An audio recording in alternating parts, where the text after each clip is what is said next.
আল্লাহু আকবার। এমন আল্লাহ তার পরিচয় এই আয়াতের ভিতরে রব্বুল আলামিন তার পরিচয় এত সুন্দর করে দিলেন। আল্লাহ শব্দ দিয়ে তার পরিচয় দিলেন। আল্লাহ শব্দের যদি আমরা আলিফ ছেড়ে দেই তাহলে থাকে লিল্লাহ। লিল্লাহ দিয়ে আল্লাহর পরিচয় কোরআনুল কারীম থেকে পাওয়া যায়।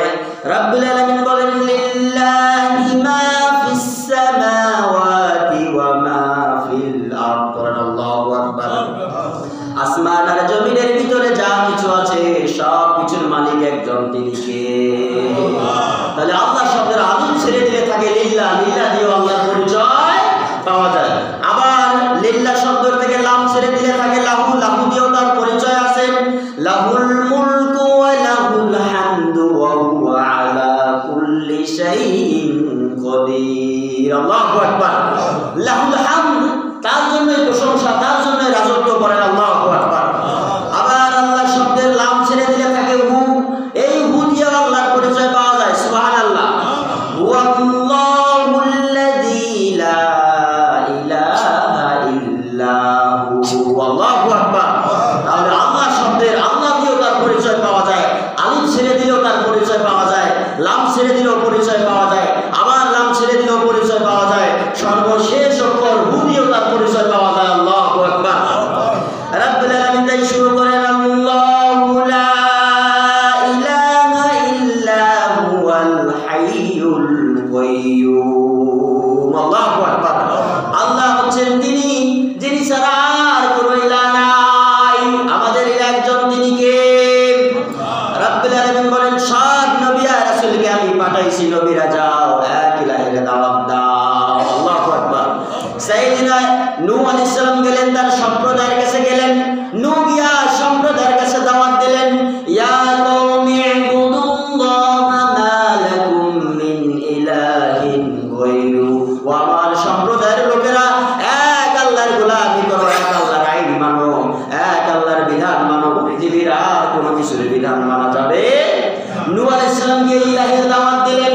এরপর যত নবী এসেছেন সব নবীরা গিয়ে এক ইলাহের দাওয়াত দিয়েছেন। আল্লাহু আকবার। এভাবে দাওয়াত দিতে দিতে আদ জাতির কাছে, সামুদ জাতির কাছে, ঈসা আলাইহিস সালাম, মুসা আলাইহিস সালাম সবাই গিয়ে এক ইলাহের দাওয়াত দিয়েছেন।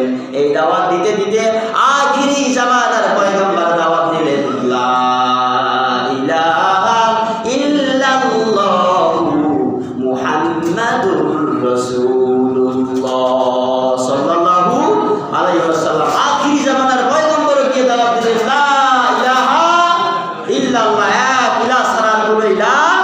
এই কথার অর্থ কি? এই কথার অর্থ হলো আমরা ইলাহ মানে জানি ইলাহ। ইলাহ শব্দের এক নম্বর অর্থ হলো আইন দাতা।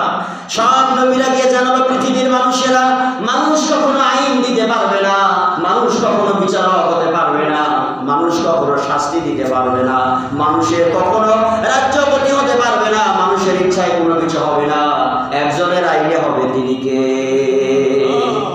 আর উম্মতেরা জেনেছিল আল্লাহর আইন যদি আমরা মেনে নেই তাহলে আমার আর নেতাগিরি থাকে না, আমার আর খেতাগিরি থাকে না, তাহলে তো আল্লাহই সব হয়ে যায়। যার কারণে সব নবী রাসূলদের তারা বিরোধিতা করেছে।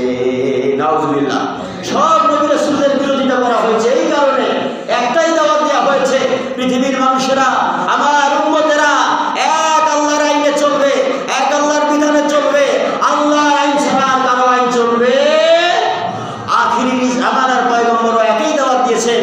আখিরি জামানার পয়গম্বর দাওয়াত দিলেন লা ইলাহা ইল্লাল্লাহু মুহাম্মাদুর রাসূলুল্লাহ, এক আল্লাহর আইন ছাড়া আর কারো আইন। কারণ সৃষ্টি হয়ে কোনোদিন আইন দিতে পারে না। আইন দিতে পারেন স্রষ্টা। আইন দিতে পারেন কে? আইন দিতে পারেন স্রষ্টা। সৃষ্টি কোনোদিন আইন দিতে পারে না। কারণ আইন যিনি দিবেন তিনি একজন, তিনি কে? আমরা গোলাম। আমরা সবাই কি? আমরা দাস, গোলাম। গোলাম কখনো আইন দিতে পারে না। যিনি আইন দিবেন তিনি হবেন আল্লাহ, তিনি হবেন মালিক, তিনি হবেন প্রভু। আর যারা আইন মানবেন তারা হবেন